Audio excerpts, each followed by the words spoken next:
Muy buenas, profesor Jorge Luis López Villalobos. Hoy, mi compañero Marco Antonio Pérez Osco y yo le presentaremos una aplicación del BJT NPN de silicio, también del 2N2222, en amplificación de sonido.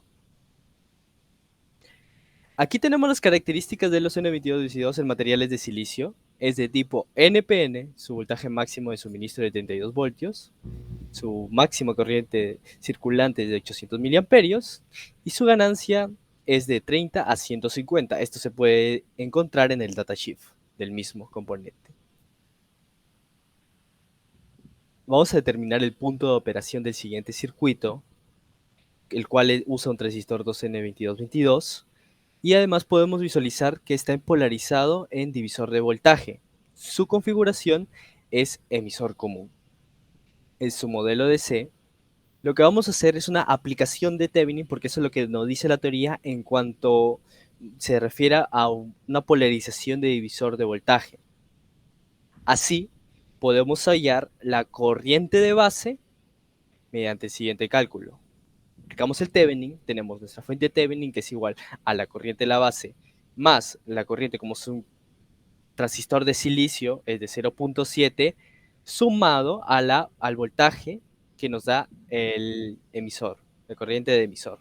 De esta forma, hallamos que la corriente en la base de 0.22 miliamperios, mediante el cálculo que la corriente colector es igual a beta y nuestro beta es igual a 100, podemos determinar que es de 22 miliamperios. Nuestra corriente de emisión es un beta más 1, por lo tanto es de 22,22 miliamperios. A su vez, decir que es, como podemos ver en el circuito, el transistor se repite en ambos lados, así que sería lo mismo para Q1, tanto para Q2. Y para el parámetro RE también sería igual, sería un beta multiplicado por 25 sobre la corriente de emisor. Nos da un total de 122,51. Pasando al modelo AC, aquí está el modelo, tal cual el circuito, y la explicación se la dará mi compañero Marco sobre los cálculos realizados. En la aplicación del modelo AC, como podemos ver, ah, se hace la aplicación considerando tanto la base, emisor y colector, con la respectiva fuente común que es tierra, pero con resistencia cada uno. Poniendo un voltaje de entrada de 3 voltios, hallamos en la malla 1, como se puede ver ahí, encerrado por un 1 y un 2, porque hay dos mallas.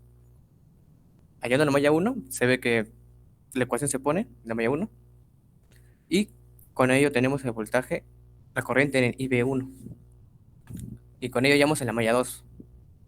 Con el voltaje IB1 vamos a poder hallar el IB2 en la malla 2, que tenemos ahí que es menos 1.98 miliamperios.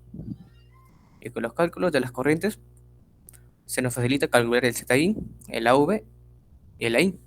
Como podemos ver, el ZI es simplemente la voltaje de entrada entre la corriente que entra, que como hemos puesto es voltaje de entrada de 3 voltios.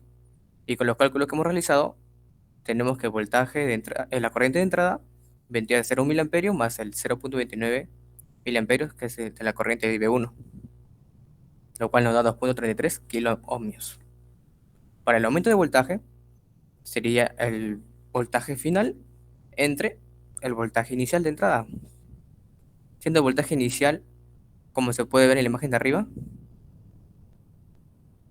a, que es el 100 IB2 multiplicado por la resistencia de 1K, entre el voltaje inicial de entrada, que es 3 voltios, así dándonos menos 66. Para el aumento de corriente, como se puede observar, sería la corriente de salida entre la corriente de entrada.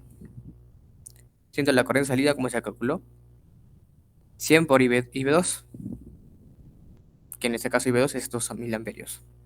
Para el aumento de corriente, como vemos, sería 100 por el 1.28, pero lo hemos redondeado a 2 para cálculos más fáciles, entre la corriente de entrada, que fue el 1 miliamperio más la corriente que pasa por la resistencia de 0.29, dándonos así de corriente, de aumento de corriente, 155.04. Bajamos. Ahora, para el voltaje de salida. tenemos que apagar el voltaje de entrada para así poder hallar el ZO. Bueno, ahí ponemos dos mallas, tanto en 1 y en 2. Para la malla 1 hacemos su respectivo cálculo, que nos va a dar que en la malla 1 hay una corriente IB1 de 0 mil amperios.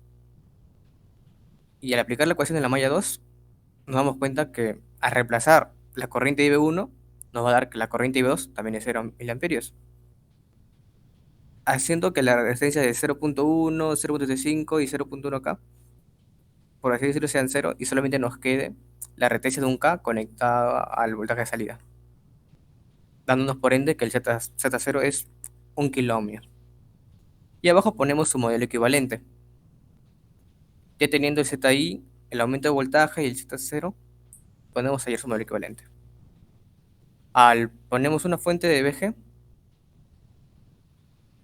y una resistencia correspondiente, que está conectada al ZI, que contiene el voltaje de entrada,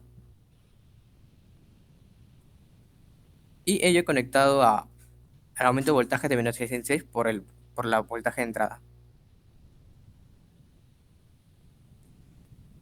En serie con el Z0 y con la resistencia RL, que es la resistencia de la carga que queremos. De ahí se ponen las ecuaciones para hallar el voltaje de salida respectivo en el RL.